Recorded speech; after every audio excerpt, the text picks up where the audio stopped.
저녁에는요, 교회의 선교적 정체성과 역할, 선교적 교회 2권을 지금 살펴보고 있는데, 2권 중에 신약 교회는 종말론적 선교적 백성이다.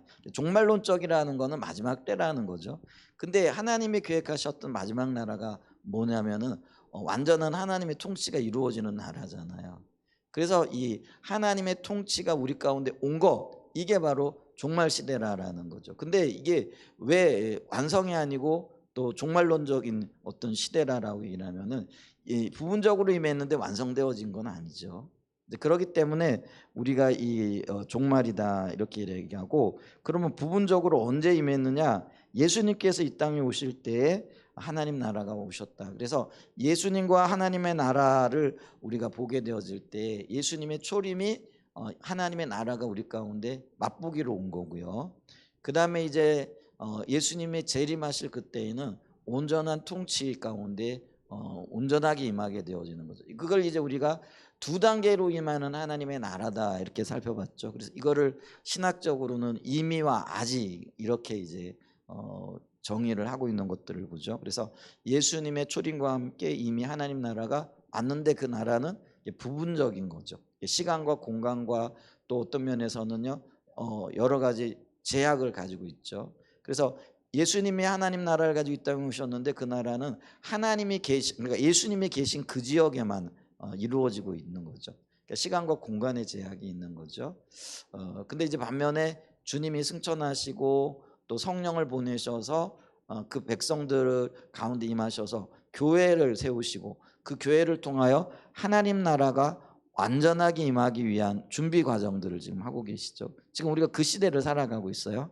이제 그래서 이게 아직까지 임하지 않았다. 근데 그게 언제 임할 건가? 주님이 재림하실 그때 있어요. 그래서 이 그 예수님께서는 한편으로는 이미 임했지만은, 그러나 이게 완료지만은 또 어떤 면에서는 미래에 임하게 될 하나님 나라를 말씀하시고 아직까지는 완성되어지지 않았다 이렇게 얘기를 하죠. 그렇기 때문에 우리가 이런 시대를 살아가고 있고 또 하나님 나라를 부분적으로 맛보고는 있지만은 온전히 성취되어지지 않았기 때문에 하나님 나라를 소망하고 살아가는 이 시대를 종말 시대라 그러고, 이런 시대를 살아가는 하나님의 백성들을 종말론적인 백성이라 이렇게 얘기를 한다라는 거죠.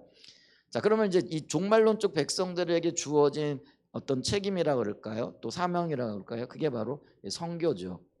그래서 이거를 갖다가 선교적인 백성, 그리고 이 백성들의 모임이 교회니까 선교적인 교회다. 그래서 이제 종말론적인 삶을 살아가는 하나님의 백성들 교회의 어떤 사명을 가지고 있다라는 거죠. 그래서 이제 우리가 선교적인 교회를 지금 살펴보고 있는데 138페이지로 넘어갑니다. 자, 그래서 이 여기를 좀 보면은 이 종말론적 백성인 신약의 교회도 한편으로는 구약 이스라엘 백성들의 정체성과 역할을 그대로 이어받았죠. 구약의 백성들도 선교적인 백성이었어요. 그리고 우리도 당연히 이제 이런 어떤 전통을 받아서 선교적인 백성이죠. 그래서 레슬리 뉴비기는 하나님 나라가 두 단계로 임하는 이유, 그러니까 초림하실 때 완전하게 하나님 나라가 이루어지지 않고 수천 년의 공백 기간이 있잖아요. 근데 이게 언제 올지는 모르지만은 뭐 이 마지막 시대 중에도 마지막이라고 얘기를 하는데, 근데 이게 언제인지는 모르죠. 근데 이 수천 년이라는 시간이 존재하는 이유가 도대체 뭐냐라고 얘기했을 때 네슬리 뉴비기는 그걸 이렇게 얘기했다라는 거죠. 하나님 나라의 완성이 미루어진 유일한 이유는 세상을 향한 선교를 위해서라고 반복. 이게 뭐냐면은 세상의 모든 민족, 모든 나라, 모든 족속이 하나님께로 돌아오게 하시기 위한 하나님의 인내라는 거예요. 그러니까 이제 어떤 면에서는 우리가 생각할 때나 또 하나님 우리의 관점에서 하나님의 어떤 행동을 본다면은 그냥 한 번에 딱 끝내버리면 편하잖아요. 뭐 우리가 어떤 일을 할 때 어찌됐든 간에 결론이 나면은 편하고 좋잖아요. 근데 결론이 자꾸 미뤄진다? 그러면 찜찜하기도 하고 좀 그래요. 부담도 생기고 또 해야 될 일들도 있고 뭐 그러잖아요. 근데 하나님이 이런 부담을 어떤 면에서 감수하시면서까지 그걸 끌고 가시는 이유가 뭐냐면 한 사람이라도 더 한 영혼이라도 더 주님께로 돌아오게 하려고 하는 하나님의 마음이 있다라는 거예요. 왜냐하면 이게 하나님 마음대로 그냥 모두 다 돌아오게 하면은 뭐 별 문제가 없는데, 하나님이 인간을 창조하실 때 자유의지를 주셨단 말이에요. 그래서 이 자유의지를 통해서 돌아오고 안 돌아오고의 이런 어떤 결정이 누구에게 있느냐면 인간에게 있고 사람에게 있다라는 거죠. 이제 그러니까 그 사람들이 자발적으로 주님께로 돌아오게 하기 위한 모든 수단과 강구, 그리고 그다음에 어떤 시간들을 이렇게 주신다라는 거죠. 제가 이제 고등학교 때 교회학교 교장 선생님이죠. 그러니까 목사님이었죠. 이제 우리는 그 교장 선생님이 담당 전도사님이 있었고, 또 그 위에 이제 교구처럼 교회학 교장 목사님이 계셨는데, 이제 한 달에 한 번 정도 이제 고등학교, 그러니까 우리 중고등부 이렇게 오셔가지고 설교를 하셨거든요. 근데 이제 그분이 하셨던 게 아직도 생각이 나는 거예요. 뭐라 그러냐면은 그분이 하나님께서 예수님의 뒷덜미를 붙잡고 계시다라는 거예요. 그게 뭐냐면 예수님은 내 제자들이, 내 백성들이 나를 기다리고 있으니까 내가 다시 내려가야 됩니다. 이제 이렇게 막 가려고 하는데 하나님이 예수님의 뒷덜미를 붙잡고, 야야 조금 아직 멀었어, 좀 더 기다리고 있어, 아직도 돌아올 사람들이 남아 있어, 너무 빨리 가면은 그 사람도 못 돌아오는 거야 하고는 붙들고 계시다라는 거죠. 그렇게 이거를 설명하시더라고요. 이해가 되시죠? 그러니까 어떤 면에서는요, 뭐 예수님도 이제 그걸 비유적으로 설명한 거죠. 예수님도 이 땅에 모든 사람들이 돌아오기를 원하시는 아버지의 마음을 너무나도 잘 알고 계시죠. 근데 또 한 마음으로는 제자들에게 돌아가고 싶고, 또 하나님의 백성들을 어떤 면 평안 가운데 인도하고 싶고, 또 안식을 주고 싶고, 이런 이제 우리 주님의 마음도 있을 거 아니에요. 그래가지고 내가 빨리 나를 기다리는 이 백성들에게도 가야 됩니다, 나를 보내주시죠 할 때 이게 이제 비유를 든 거예요. 근데 하나님은 그래 네 맘 알아, 그렇지만은 아직도 조금 더 기다려야 돼, 아직은 때가 아니야 하고는 예수님이 못 내려가시도록 뒷덜미를 붙잡고 계시다, 이런 표현을 하시면서, 그래서 우리가 뭐예요? 이 하나님의 마음을 알아가지고 아직까지 주를 알지 못하는 이 많은 사람들을 구해야 된다. 이게 이제 선교적 백성들의 삶이 되어진다라는 거죠. 그리고 네슬리 뉴비긴도 정확하게 이런 관점에서 이렇게 얘기를 한다라는 거죠. 139페이지 좀 보죠. 둘째 줄에 이렇게 보면은, 자, 그는 예수님의 초림과 재림 사이의 시간을 세 가지 방식으로 표현합니다. 그러면서 첫 번째, 하나님 나라가 이미 도래했지만 온전히 나타나지 않은 시간, 이미 아직이 개념이라는 거죠. 두 번째, 하나님 나라에 대한 증인으로 특징 지어지는 선교의 시간이다. 그래서 이게 뭐냐면은요, 온전히 나타나지 않고 이루어지지 않는 이유는 뭐예요? 선교하라고 주어진 시간이라는 거예요. 한 영혼이라도 더 주께로 돌이키라라는 그런 시간이라는 거죠. 그리고 이게 이제 우리의 선교의 개념이 이제는 영혼에서 하나님 모든 피조 세계로 확장되어진 거죠. 그래서 하나님의 모든 피조물들이 더 온전하게, 근데 사람의 형상이 회복이 되어지면 다른 피조물들도 회복이 되어진다라는 거죠.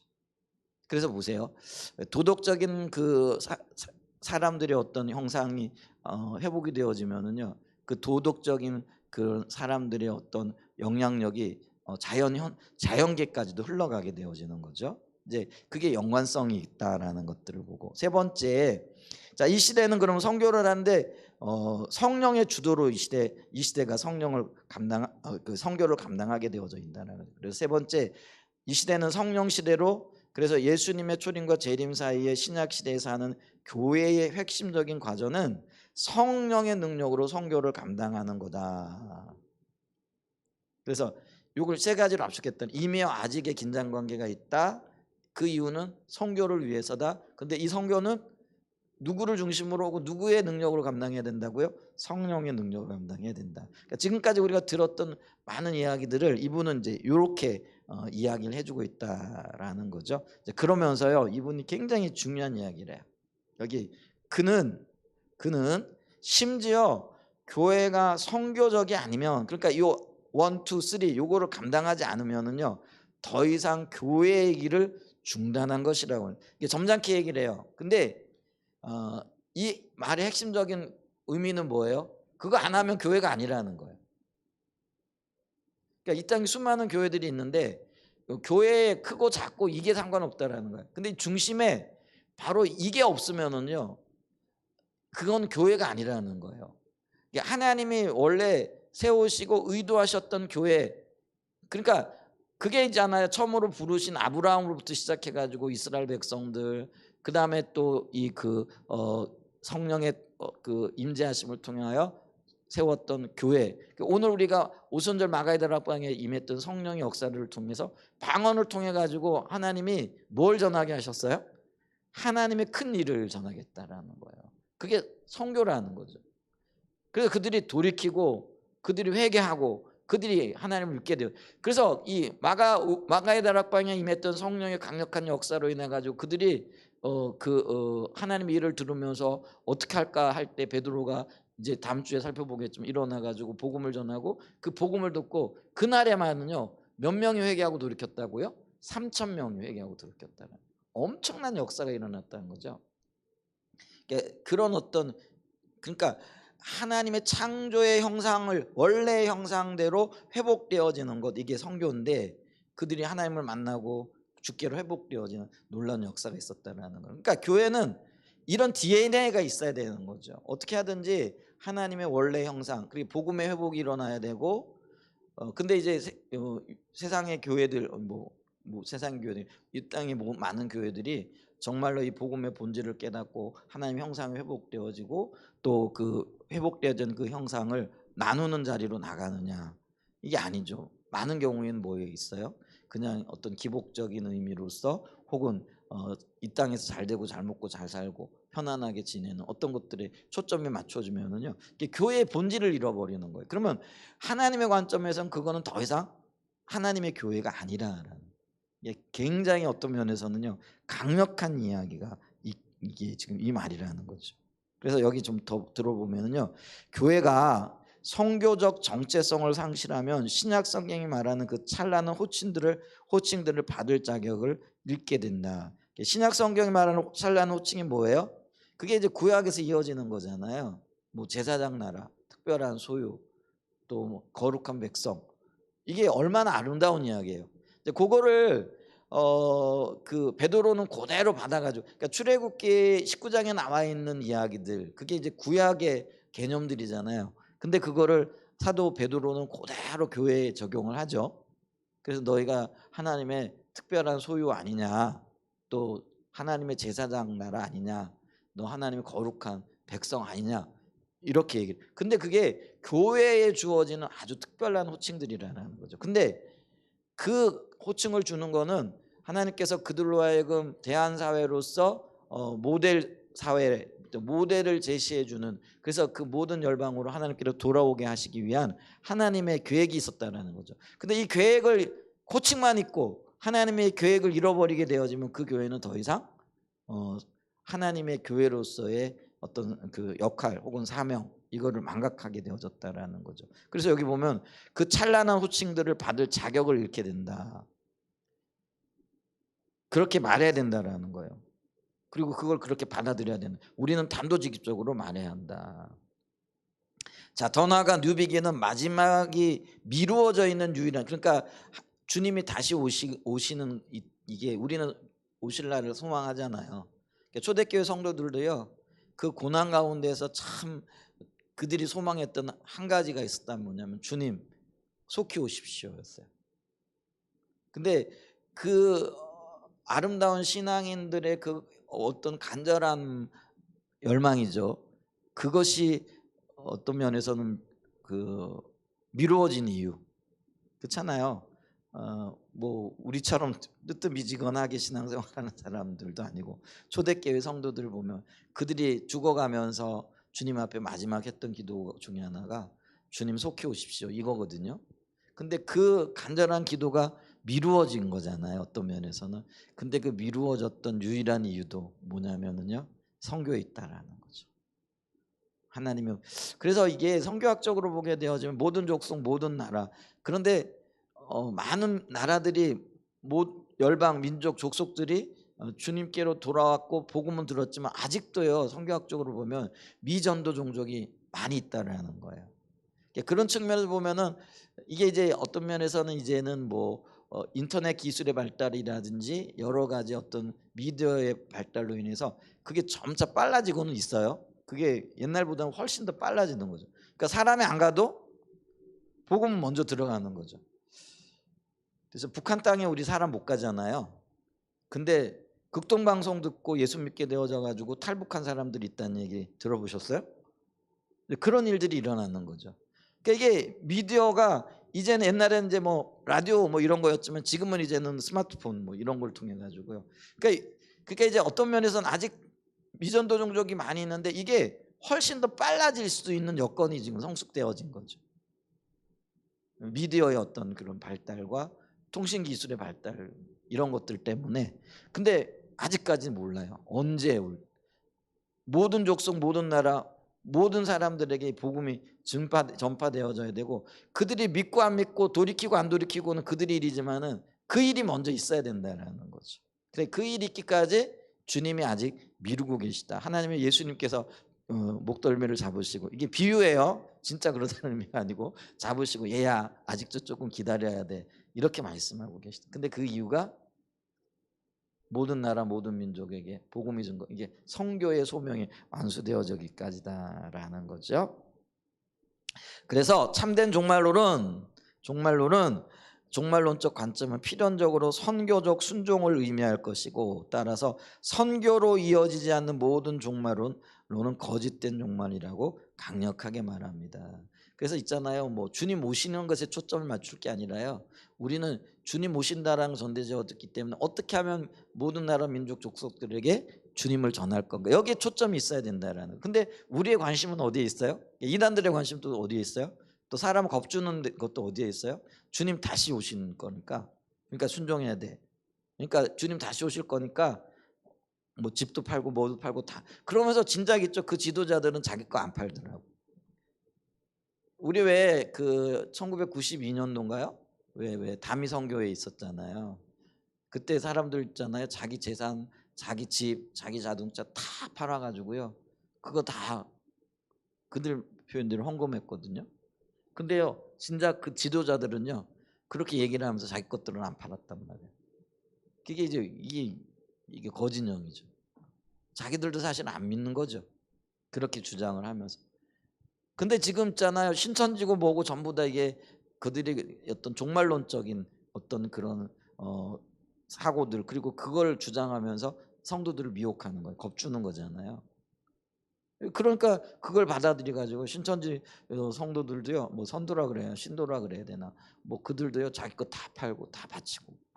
그것도 그렇게 유도하잖아요. 아, 자원해서요. 내가 하나님 나라를 위해 가지고 내 가진 모든 것들이 그거 정말 아름다운 일이죠.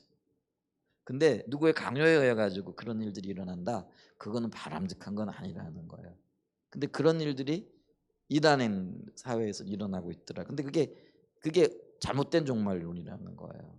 우리는 종말 시대를 살아가는 우리의 관점은 어디에 있어요? 어떻게 하든지 주님이 복음을 전하고 그들이 모두 한 영혼이라도 주님께로 돌아오게 하는 그 일에 우리의 초점을 맞춰야 될 줄 믿습니다. 아멘. 자, 그러면서 이 뉴비긴이 그렇게 강력하게 주장한 데는 신약 성경에 나오는 교회에 대한 대표적인 이미지들이 모두 교회 선교적 성격. 그러니까 교회에 나오는 대표적인 이미지들이 선교적인 성격을 나타내고 있다라는 거예요. 그 대표적인 그러면 이미지가 뭐냐? 그게 뭐냐면 처음에 하나님의 백성이라는 거죠. 하나님의 백성이라는 거는 하나님을 대표하는 사람들이라는 거잖아요. 근데 이게 선교적인 용어라는 거예요. 하나님의 성교, 하나님의 백성 이런 것처럼. 그래서 우리가 구약 성경에 나오는 어떤 교회 어떤 그 대표적인 그러니까 이 교회를 볼 때 뭐 우리 자신도 그렇지만 세상 사람들도 뭐라고 생각해요? 하나님의 사람들 이렇게 얘기하잖아요. 그럼 하나님의 사람들이라는 거는 그 이미지에 이미 그 하나님을 대표하는 사람들로 보여진다라는 거예요. 그래서 이 하나님을 대표해서 그들로 하여금 하나님을 전하는 이제 그런 어떤 선교적인 이미지와 관련이 되어진다 했죠. 그래서 여기 보세요. 쭉 내려와 가지고 밑에서 네 번째 줄 자, 하나님의 이거를 이제 마이클 고인이라는 분이 열방의 빛을이라는 그런 책에서 일하고 있는 걸 요약했다라는 거죠. 자, 하나님의 백성의 이미지는 아브라함부터 시작된 하나님의 백성의 긴 역사와 교회를 연결시켜 준다. 하나님을 대표하는 무리들. 그래서 이스라엘, 아브라함의 후손들 이스라엘 하나님을 대표하는 무리들이었잖아요. 교회도 그렇죠. 그게 구약 시대부터 쭉 연결되어진다라는 거죠. 그 다음에 새 창조의 이미지는 하나님의 백성의 새로운 종말론적 질서에 속해 있음을 나타낸다. 그래서 이 새 창조 예수 그리스도 안에서 새롭게 되어진 피조물이죠. 근데 이런 새로운 피조물들은 뭐예요? 새로운 종말 시대를 살아가고 새로운 종말론적인 관심을 갖고 살아. 지금 우리가 말했던 거죠. 그게 이제 성교적 이미지를 가지고 있다라는 거죠. 자, 그리스도의 몸 이미지는 교회가 그리스도의 몸이라 이렇게 얘기하잖아요. 하나님의 백성과 그리스도의 관계를 보여주는 기독론적인 이미지로서 교회가 그리스도의 일을 행하도록 세상에서 그리고 세상을 위해서 행하시는 그리스도의 행위의 도구가 되도록 부름을 받았음을 보여준다라는 거죠. 그다음에 성령의 전 이미지는 성령이 우리 안에 거하시죠. 그래서 성도들이 이제는 뭐예요? 성령의 전이라는 거예요. 교회가 성령의, 그러니까 이 건물이 성령의 전이 아니고요. 교회가 성령의 전인데, 근데 교회는 예수 그리스도를 구주로 영접한 사람들의 모임이잖아요. 그러니까 각 사람 속에 이제는 오늘 우리가 봤던 것처럼 마가의 다락방에 각 사람 속에 성령이 임하신 거죠. 그래서 성령께서 사람을 성전 삼고 그 안에 친히 거하신다라는 거죠. 근데 이거는 뭐냐면은요, 그 성도들은 이제는 성령의 전이라는 그런 이미지를 가지게 되어졌다라는 거죠. 근데 이런 이미지는 교회 안에 그리고 교회를 통한 성령의 임재와 역사를 드러낸다라는 거죠. 마지막으로 디아스포라 이미지. 디아스포라라는 건 뭐예요? 흩어지는 거죠. 하나님 나라의 선교를 위해 가지고 흩어진 거예요. 그게 이제 세상 안에서 교회의 위치를 보여준다라는 거죠. 그러니까 우리는 어떤 면에서는요, 하나님의 선교를 위하여 혹은 하나님의 나라를 전하기 위하여 디아스포라는 게 흩어진 백성들을 얘기하는 거잖아요. 그게 교회라는 거예요. 그게 지금 우리가 모여가지고 예배드리는 이게 교회가 아니라 이게 이제 모이는 교회예요. 그다음 흩어지는 교회는 뭐예요? 우리가 세상으로 나가가지고요, 세상에서 주님을 나타내는, 그러니까 대안적인 모델로서의 삶을 제시하는, 그게 이게 선교적인 삶이라는 거예요. 그리고 우리가 일터면 일터, 학교면 학교, 뭐 가정이면 가정, 그곳에서 이런 삶을 살아야 돼. 이게 흩어진 교회라는 거예요.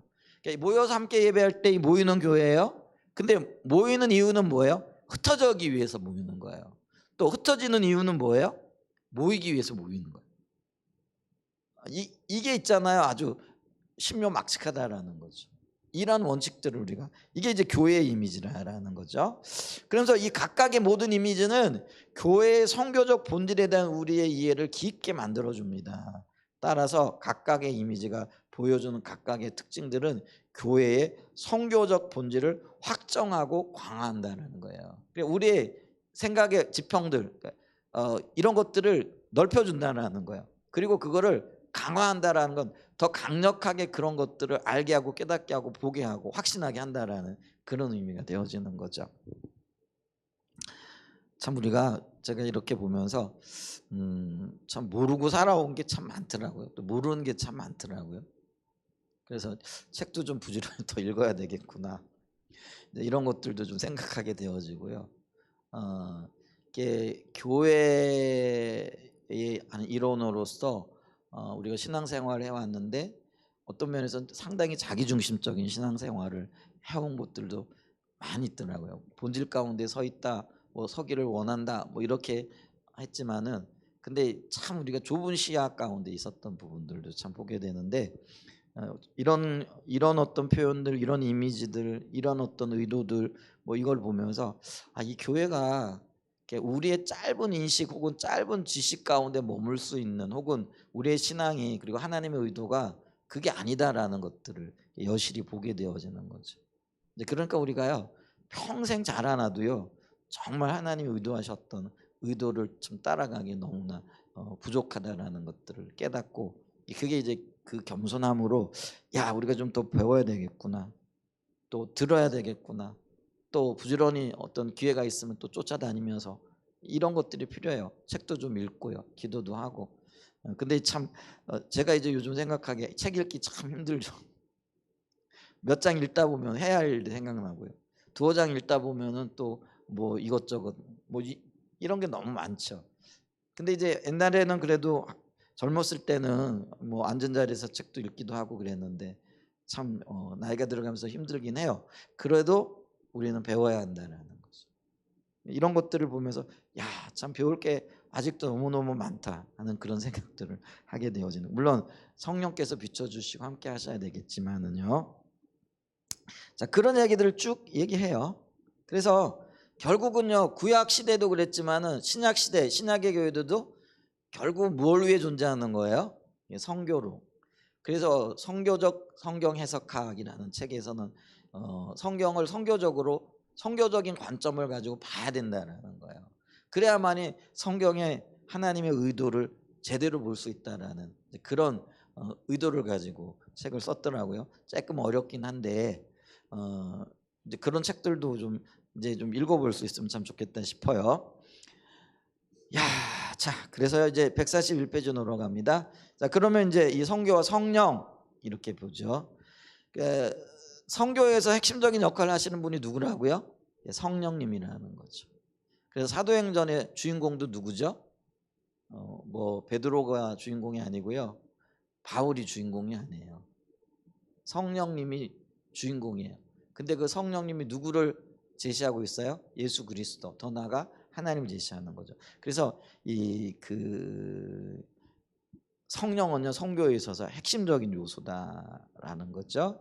그러면서 여기 성교와 관련하여 성령의 역할에 대해서는 앞으로 성령의 전으로서의 교회에서 상세하게 살펴볼 것입니다. 여기에서는 종말론과 관련하여 성령과 성교의 관계를 간단히 살펴보고 넘어가고자 합니다. 그러면서 이 네슬림 뉴빅이라는 분은요, 보증으로서의 성령의 역할과 증인으로서의 성령의 역할을 했다라는 거죠. 보증이라는 거는 성령이 우리 안에 오심으로써 하나님께서 성교적인 역할을 하실 것이라는 것에 대한 분명한 하나님의 어떤 의도를 보이셨다는, 그게 마치 보증처럼. 근데 그게 주님을 드러내고 나타나는데 이게 증인의 삶을 살아가야 되는 데 있어서도 성령은 우리로 하여금 증인의 삶을 살 수 있도록 힘을 주시고 능력을 주시고 함께 하신다는 거죠. 그래서 성교에 있어서 성령은 우리에게 오심으로써 이 삶이 확실한 삶이다. 그래서 우리가 예를 들면 왜 그 보증금이라는 거 있잖아요. 왜 뭐 어떤 일을 할 때 이거 확실한 겁니다, 내가 이거 할 겁니다 하면서 보증금 내잖아요. 그런 어떤 의미라는 거예요. 그래서 보증으로서의 성령, 증인으로서의 성령. 그래서 증인으로 살아갈 때 그때에도요, 주님께서 어떤 그 주체가 되시고 그 일들을 감당하시고 또 하나님의 일을 나타내는. 그래서 베드로가 증인의 삶을 살았죠. 바울도 증인의 삶을 살았죠. 근데 그 증인의 삶을 살 수 있도록 주도적이고 실질적인 역할을 하시는 분이 누구라는 거예요? 성령님이라는 거죠. 근데 이제 우리는 이제 그게 보이지 않으니까 그런 얘기를 한다라는 거죠. 그래서 이제 그런 관점에서 이걸 좀 읽어보면은 참 좋겠다. 읽어보시기 바랍니다. 그러면서 이제 성령이 증인으로 살아갈 수 있도록 하나님께서 또 그 두 가지 역할을 하신다 그러는 거죠. 그래서 142페이지 보면은 중간쯤에 한편으로 성령의 은사와 능력은 상대방의 유익을 위한 것입니다. 다시 말해서 그것들은 교회를 세우는 위해서 사용되도록 의도되었습니다. 그런데 동시에 다른 한편으로는 성령의 은사와 능력은 세상에서 선교적인 소명을 감당하기 위해 주어졌습니다. 성령의 은사와 능력은 근본적으로 우리가 종말론적인 삶, 하나님 나라의 백성으로의 삶, 부활의 삶, 새 창조의 삶을 살아가는데 필수적입니다. 한마디로 말해서 그것들은 선교적인 삶, 즉 땅끝까지는 통합적인 선교를 위해. 성령의 은사가요, 다른 사람을 유익을 위한 것도 하지만 선교를 효과적으로 할 수 있도록 도우시는 하나님의 어떤 뭐랄까 도구로서 우리에게 주어졌다라는 거예요. 그래서 우리는 그 은사를 통해 가지고 효과적으로 선교를 할 수 있다라는 거죠. 그걸 그러니까 증인의 삶을 살아가는 데 있어서 필수적인 어떤 도구, 그게 은사라는 거예요. 근데 그걸 성령이 하신다라는 거죠. 이제 그런 측면에서 좀 보고요. 그래서 선교는 결국 선교는 성령의 사역입니다. 우리에게 능력을 주시는 분도 성령이고 그리스도에 대한 첫 번째 증인도 바로 성령입니다. 그래서 뉴비긴 이렇게 말했다는 거죠. 선교의 시작이 우리 활동에 있는 것이 아니라 새로운 실제 현존 곧 하나님의 영이 능력으로 임재하는 데 있다는 것은 아무리 그래서 뭐라 그러면 우리가 일하기 때문에 선교가 아니라요. 성령이 우리에게 실제 하시고 함께 하시기 때문에 선교가 이루어지고 되어진다라는 거예요. 이게 어떤 의미냐면요. 사도 바울이 복음을 전했다고 그게 선교가 아니라요. 성령이 통치하시고 성령이 주도하셨기 때문에 그게 선교가 되어졌다라는 거예요. 그러니까 우리가요. 그러니까 우리 의도대로 복음을 전하고 한다고 그게 선교가 아니라는 거예요. 성령이 주도하시고 앞장서셔야 그게 진정한 선교가 되어진다라는 거예요. 그게 실제 하시는 성령님이 앞서 가셔야 된다라는 거예요. 그래서 결국 선교는 성령 일이라는 거예요. 그래서 우리가 여기에 또 소망이 있잖아요. 뭐 우리의 자원 뭐 해봐야 아무것도 없는데 그래서 우리가 성령의 실존, 현존이 필요한 거죠. 그래서 성령이 오셔서 교회를 통치하시고 성령의 임재 가운데 우리에게 주의 일을 보이시고 또 하나님의 일을 행하실 때 우리가 순종하고 그 순종하면 우리 행동을 통해서 선교가 일어나고 선교의 열매들이 맺혀지게 되어지는 거죠. 그래서 우리가 지속적으로 성령의 운행하심이 어디에 있는가를 보면서요. 그게 우리의 소망이에요. 우리의 힘과 능력으로는 안 되잖아요. 그래서 우리가 좀 더 민감하게 깨어 있어야 할 필요가 있다라는 거죠. 자, 그래서 이 143페이지 넘어 다른 거 쭉 읽어보시면 될 것 같고요. 자, 하나님 나라의 징표인 교회. 그래서 이 하나님 나라를 전하는 도구, 대표 주자로서 뭘 세웠다라는 거예요? 교회를 세웠다라는 거예요. 근데 이 교회는 표지판과 예고편 역할을 한다라는 거예요. 표지판은 뭐예요? 어디로 가야 할까를 가리키는 거라는 거죠. 교회가 우리가 어디로 가야 할까를 가리키는 역할을 한다라는 거죠. 반면에 교회는 또 예고편을 다른 말로 맛보기라는 거죠. 영화 예고편 들었잖아요. 예를 들면 드라마 우리가 딱 끝날 때쯤에 뭐 보여줘요? 다음에 예고편 보여주잖아요. 전체는 다 안 보여주는데 그거를 맛보기를 보고 사람들이 재밌겠다 뭐 이러면서 그걸 보게 되어지잖아요. 그래서 하나님 나라에 대한 어떤 예고편이 바로 교회다. 동시에 하나님 나라를 가리키는 역할도 한다. 그래서 이 교회가 표지판과 예고편 역할을 한다라는 것이죠. 그래서 144페이지 좀 보죠. 그래서 교회가 하나님 나라의 징표라는 말은 교회가 하나님 나라의 표지판과 예고편이란 말입니다. 교회는 하나님 나라가 어떤 나라인가를 보여주는 표지판입니다. 그랬을 때 과연 우리 한사랑 예전교회가 세상에 하나님 나라는 이런 곳이에요 하고 이걸 보여주고 있느냐라는 거죠.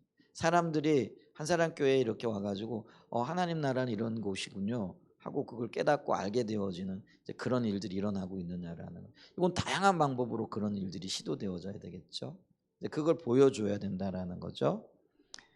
자, 이 이미지에 담긴 뜻은 교회가 마치 고대 세계의 낙서가 새겨진 벽과 기둥들처럼 지나치는 모든 사람들에게 집합적으로 메시지를 전하는 존재라는 것입니다. 그런 것들이 고대 세계의 게시판 역할을 했습니다. 교회에 살면 그 나라가 오고 있다는 좋은 소식을 보도하는 게시판이 되어져야 됩니다. 게시판은 무슨 일이 있을 것이다 하고 이걸 가르쳐주는 거잖아요. 교회가 그걸 가르쳐주는 그게 되어야 된다는 거죠. 자, 그런데 이런 게시판, 표지판의 역할은요 아주 중요한 얘기래요. 이런 보도는 비범하면서도 평범한 우리의 일상을 통하여 전해진다라는 것이죠. 자, 우리의 일상이요 비범하고 평범해요. 그러니까 근데 우리는 평범해요. 근데 그게 비범하다라는 건 뭐냐면 여기 보면 비범하다는 그 이유는 새롭게 하는 성령 때문이고, 그러니까 성령이 우리와 함께 하시는 것 때문에 우리는 비범한 사람들이에요. 그러니까 우리 자연적인 우리는 뭐예요? 어떤 특징도 어떤 면에서는 뭐 비범할 것도 없어요. 근데 성령이 우리 안에서 인도하시고 이끌어 가시고 계시는 그런 측면에 있어서 우리는 비범한 존재들이라는 거예요. 아멘. 그 다음에 평범하다라는 것은 그것이 일상적으로 경험하는 삶의 모습이기 때문에, 그러니까 우리는요 우리의 삶을 살아가요. 근데 우리의 삶을 살아가다가 그곳에 성령님이 역사하시고 성령님이 운행하시면 비범하게 되어지는 거죠. 그러니까 이거예요. 그냥 우리는 일상생활을 해요. 복음을 전할 때 예를 들면 제가 최권동 목사님 얘기를 하잖아요. 근데 그분은 그냥 매일 복음을 전하는 거예요. 뭐 예수 천당 불신 지옥. 근데 예수 천당 불신 지옥이라고 복음을 전하는 그 이면에도 성령이 운행하심이 있었다라는 거예요. 그러니까 그걸 외칠 수 있었던 것도 그분의 성령과의 관계 속에서 주신 지혜라는 거죠. 그래서 예수 천당 불신 지옥 이런 어떤 거를 전했어요. 근데 그분에게는 이게 하나님의 인도하심이지만은 그거를 일상에서 그냥 주신 대로 그거를 가는 데마다 외치는 거죠. 이제 그랬더니 그 어떤 일들이 있었어요? 그 일본 순사가요. 그거 지나가다가 그 얘기를 듣고는요. 괘씸하죠. 왜냐면은 그 말을 타고 가다가 이채곤농 목사님 목소리가 얼마나 컸던지 예수 천당 불신족 그 소리 말이 놀라가지고 이게 뛰어 올랐다라는 거죠. 이제 그래가지고 이게 뒤로 낮아빠졌다라는 거잖아요. 그래가지고 이게 그러니 얼마나 괘씸했겠어요. 혼내줬겠죠. 그런데요, 이 그 성령이 역사하시면서 이분의 마음이 그 복음이 떠나지를 않게 되어지는 거죠. 이제 그러면서 그가 예수 믿게 되어지는, 이게 이제 비범하다라는 거예요. 그러니까 최건능 목사님이 일상적인 행동을 하는 거예요.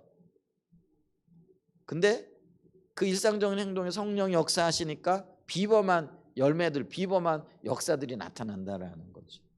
우리는 일상적으로 사람을 섬겨요. 근데 그 사람을 섬기는 그 일이 어떤 때는요 누구에게는 엄청난 위로가 되어지고 엄청난 어떤 결단을 하게 되어지는 계기가 되어지는 일들이 있잖아요. 그러니까 우리는 어떤 면에서는 이제 성령의 인도를 따라 그것도 비범함이겠지만 누구에게 전화를 해요. 그냥 근데 그게 우리의 일상적인 섬김이잖아요. 뭐 하나님 비춰. 근데 그 전화 한 통화가 사람을 살리기도 하고 또 사람이 용기를 얻게 되어지는 한 계기가 되어진다라는 거. 그러니까 그런 면에서 이게 성령이 인도하시면 이게 비범함이라는 거예요.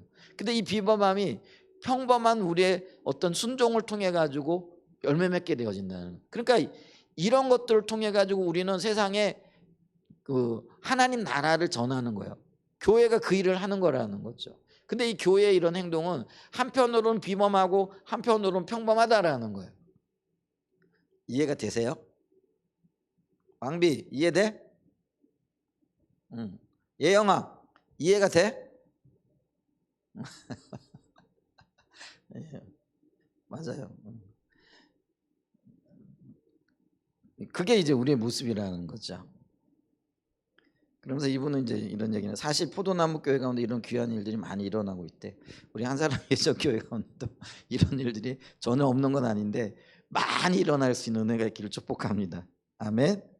그러면서 그러나 이분은 또 이런 얘기를 하네요. 이게 영적인 욕심이기도 하고 또 우리가 가져야 할 자세이기도 하죠.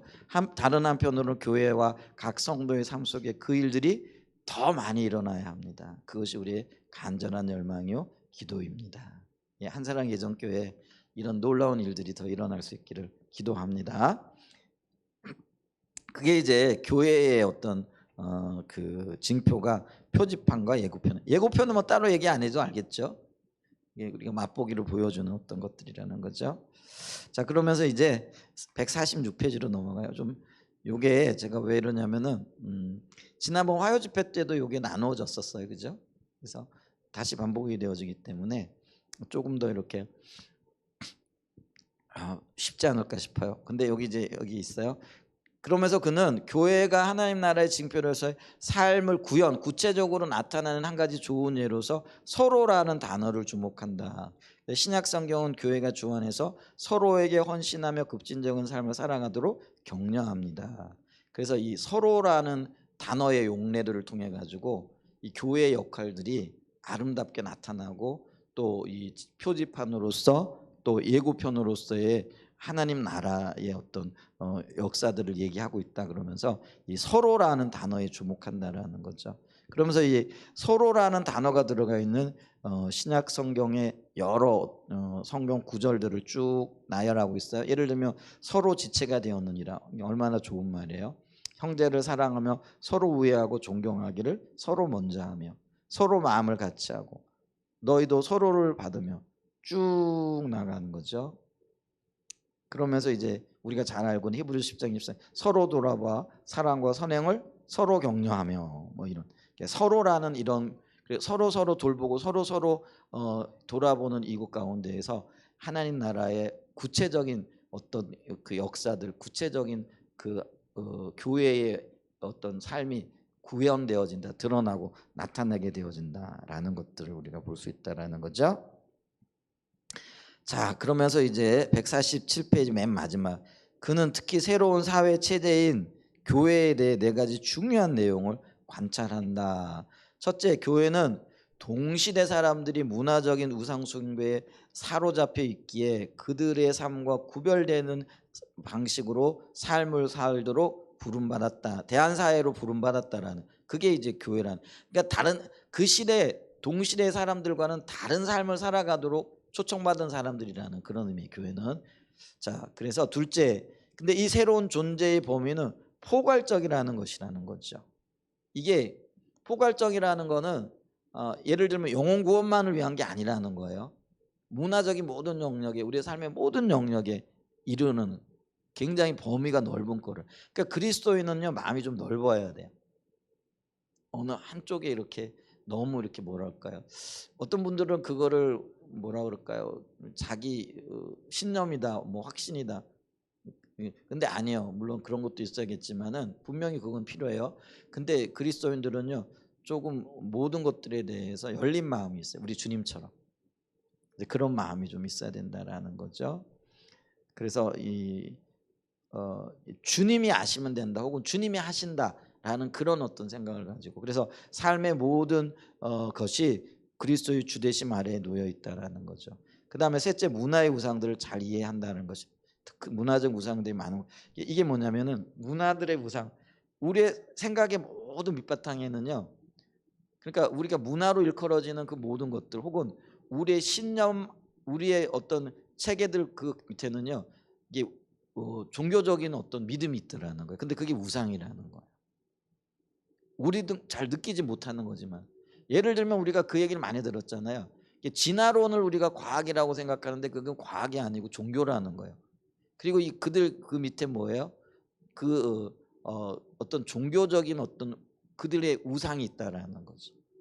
그러니까 이게 모든 문화, 또 우리의 생각, 우리의 신념, 또 우리가 이렇게 문화들이라는 거는 살아오면서 자연스럽게 형성되어진 어떤 가치 체계들이잖아요. 근데 이런 가치 체계들을 형성하는 그것에는요, 이게 어떤 면에서 그 밑에 흐르고 있는 어떤 종교적인 습성이 있더라는 거죠. 우리가 이제 말하는 것들, 이런 것들 보면은요, 우리는 의식하지 못하지만은 우리 한국 국민으로서 수천 년 지내온 어떤 그런 어떤 뭐 생각들, 사고의 어떤 결정체들, 이런 것들이 우리도 모르는 사이에 밑바탕에 깔려져 있는 거죠. 근데 그런 것들이 다 어떤 면에서는요, 종교적인 어떤 그런 뿌리가 있더라는 거죠. 근데 그걸 잘 이해해야 된다는 거죠. 그러니까 이걸 이해를 못하게 되어지면은요, 우리가 이 그 종교를 이해하지 못하고 문화를 제대로 이해하지 못한다라는 거죠. 이제 그러면은 올바른 교회로서 성교를 삶을 살지 못한다라는 거죠. 그래서 그거를 파헤치고, 그러니까 레슬리 뉴비긴이 그 일을 했다라는 거죠. 그래서 그 생각의 밑바탕에 어떤 동기가 있고 그 동기가 어디로부터 나왔느냐라는 거죠. 그러니까 가끔 우리가 그걸 얘기하잖아요. 말을 하는데 저 사람이 도대체 어떤 의도를 가지고 저런 얘기를 하고, 어떤 때는 그게 보이기도 하죠. 근데 그 동기들 속에 숨겨져 있는 게요, 그게 종교적이라는 거예요. 그게 우상숭배라는 거죠. 그러니까 예를 들면 돈을 굉장히 사랑하는 사람, 그게 우상숭배죠. 근데 말하는 거 보면은 돈 중심적인 어떤 얘기를 해요. 어떻게 하면 돈을 잘 벌 것인가, 뭐 어떻게 하면은 돈을 잘 벌기 위해 가지고 어떤 직장을 가져야 되고, 뭐 이런 얘기들을 하잖아요. 근데 그거 이야기를 하는 밑바탕에 보면은 그 사람이 돈에 대한 돈이 우상이 되어져 있는 것들이 있더라는 거예요. 근데 이런 걸 잘 파악해야 돼요. 그래야 내 자신도 그걸 파악하고 그걸 잘 파악해야만이 그게 복음을 전할 수 있고, 또 어떤 면에서는요 그 선교적인 대안을 제시할 수 있는 그런 어떤 일들이 일어나게, 그러니까 그런 일들에 많은 관심을 가진다. 교회가 또 그래야 된다라는 거죠. 넷째, 이 새로운 삶은 예수 그리스도 안에서의 선교적인 삶을 살아가는 백성들의 삶은이죠. 공동체적 구현뿐 아니라 문화의 맥락에 살아가는 삶을 수반한다라는 것입니다. 즉 그 새로운 존재는 공동체로 모인 교회일 뿐만 아니라 다른 이야기 속에서 자신들의 삶을 사는 새로운 인류로서의 흩어진 교회도 말한다라는 거죠. 그래서 우리가 어떤 면에서는 이 새로운 공동체 구원뿐만 아니라 우리가 살아온 그 사람들을 그 밑바탕에 깔고 있다라는 거죠. 그래서 이런 모든 것들을 잘 알아야만이 우리가 하나님의 의도하신 교회로서의 삶을 살아가게 있다라는 거죠. 자, 그래서 교회가 새로운 사회적 실제를 만드는 데 있어서 가장 중요한 공헌은 그 자신이 새로운 사회적인 질서가 되는 것이다. 그래서 새로운 피조물로서 주님의 부르심에 합당한 존재로 우리 자신이 성령의 인도 안에서 새롭게 변화되어지는 거죠. 그래서 새로운 사회적 질서가 되어져야 된다라는 거죠. 그러려면은 어떻게 되느냐? 그는 지역교회와 성도들을 성경적인 그리고 어떤 하나님 중심적인 그런 세계관과 가치관을 가진 사람들로 양육하고 무장시켜야 할 중요성을 강조한다는 거죠. 그러니까 이런 맥락이 있으니까요, 우리가 요즘 양육의 중요성을 얘기하잖아요. 근데 우리가 양육받아야 할 어떤 토대들에 보게 되어지면 복음적인 것들도 있고요. 그래서 우리가 신앙이 성장하기 위한 어떤 그 로드맵이라 그러는 거 있잖아요. 우리 그 왜 화요 집회나 이런 데 보면은 왜 이게 표 같은 거 보여주잖아요. 그래서 뭐 십자가 복음 하나님 경험하는 삶 뭐 이러면서 쭉 뭐 그런 어떤 가치관을 담고 있는 책들, 그게 이제 양육 교재라 이렇게 나와 있잖아요. 올바른 세계관의 토대에서 성도들을 가리킴으로써 하나님이 의도하셨던 교회의 어떤 그런 가치관과 문화적인 어떤 토대를 갖출 수 있도록 교회가요 성도들을 부지런히 가르쳐야 된다라는 거죠. 이제 그래서 우리 교회도 이제 이런 어떤 토대들을 가지고요 하나씩 해가 나갈 거예요. 그래서 이제 지금 이제 십자가 복음도 했고요. 또 이제 다음 토요 하나님 경험하는 사막교 할까 하거든요. 이런 것들을 토대로 해가지고 그 가장 기초적인 것들을 쭉쭉쭉쭉 해 나갈 거예요. 이제 뭐 예를 들면은 이제 교회 성도들이 좀 많으면은 반을 나눠 가지고 주일날 뭐 그런 분반을 한다든지 주중에 하면 좋겠지만 아직 우리는 이제 그런 토대가 안 되니까 뭐 하여간 다들 바쁘고 또 일도 해야 되고 뭐 이러잖아요. 그러니까 시간이 되는 대로 어떻게 하든지 그 일을 해 나가려고. 그러니까 이게 지금 우리가 무장되어야 돼요. 그냥 교회만 다녀서는 안 된다라는 거예요. 그러니까 이제까지 우리는 뭐예요? 그냥 교회만 잘 다니면 좋은 성도 혹은 뭐 훌륭한 뭐 성도로 이렇게 생각을 했다라는 거예요. 근데 그게 아니라는 거죠. 잘 훈련되어지지 않은 병사는요, 표현이 좀 그래요. 전쟁터에 나가가지고요 아무짝에도 쓸모가 없는 거예요. 그러니까 우리가 교회의 일원으로서 좋은 군사로 그리스도의 군사로 서기 위해서는요 우리가요 잘 훈련받아야 돼. 양육이 되어져야 된다라는 거예요. 근데 내가 양육 안 받았는데 나가가지고 세상 사람들에게 어떻게 기준을 제시하고 그들을 돌이켜서 하나님의 기준대로 서게 하겠느냐라는 거예요. 그러니까 내가 훈련받은 그 훈련으로요 다른 사람들을 세워나가는 거예요. 공감하시죠? 네, 이런 은혜가 있기를 축복합니다. 이제 그러면서 그럼 이제 이런 이야기들 하면은요 이제 결론을 내릴게요. 다 여러분들 좀 읽어보시면 돼요. 어떻게 그렇게 살아? 뭐 그냥 편하게 살면 되지. 뭐 이 복잡한 세상에 어떤 분들이 이렇게 마음 편하자고 교회 가는데 오히려 마음이 편한 게 아니라 더 불편해져 버려 갖고 오는 거죠. 이것도 해야 된다 저것도 해야 된다 이렇게 살아야 돼. 이게 얼마나 더 불편해져. 나 편하려고 마음 수련하고 이러려고 교회 갔는데 교회 갔더니 더 힘들게 한다라는 거죠. 그러니까 그게 아니라는 거예요. 누가 그렇게 살아 이게 아니고요. 그렇게 살지 않으면은요 세상을 변화시킬 수 없고 선교적인 삶으로 나갈 수가 없는 거죠. 그래서 정확하게 그 삶을 살았던 무리들이 누구냐면은요 초대교회 성도들이라는 거예요. 그러니까 초대교회 성도들은 사실은 우리보다도 훨씬 더 심각한 그런 방해가 있었고요, 어려움이 있었고요, 그리고 고통들이 있었다는 거예요. 근데 그들은요 그거를 이겨낼 뿐만 아니라 적극적으로 이 그 하나님의 그 표지판으로서의 역할, 예고편으로서 하나님 나라의 예고편으로서의 삶을 삶으로 그 사회를요 300년 만에 완전히 바꿔버린 거죠. 그러니까 세상이 뒤집어진 거예요 그게. 근데 참 감사하게도요 지금 우리에게 다시 그럴 기회가 주어지고 있잖아요. 이 뭐 신이교 사회라 이런 표현을 쓰는데요. 참 세상이 묘하죠. 한 40년 전만 해도요 정말 교회에 대해서 복음에 대해서 어떤 면에서는 세상이 굉장히 뭐랄까 호의적이었잖아요. 근데 지금 40년 만에 완전히 우리는 다른 시대를 지금 보고 있거든요. 근데 이게 어떤 면에서는요 마지막 시대의 우리들에겐 정말 너무나 좋은 초대교회 성도들의 삶이 그들을 변화시켰던 것처럼 마지막 시대의 우리의 삶이 그들을 다시 바꿀 수 있는, 그걸 우리 눈으로 보게 될지도 모를 기가 막힌 어떤 기회를 받고 있는지도 모르겠어요.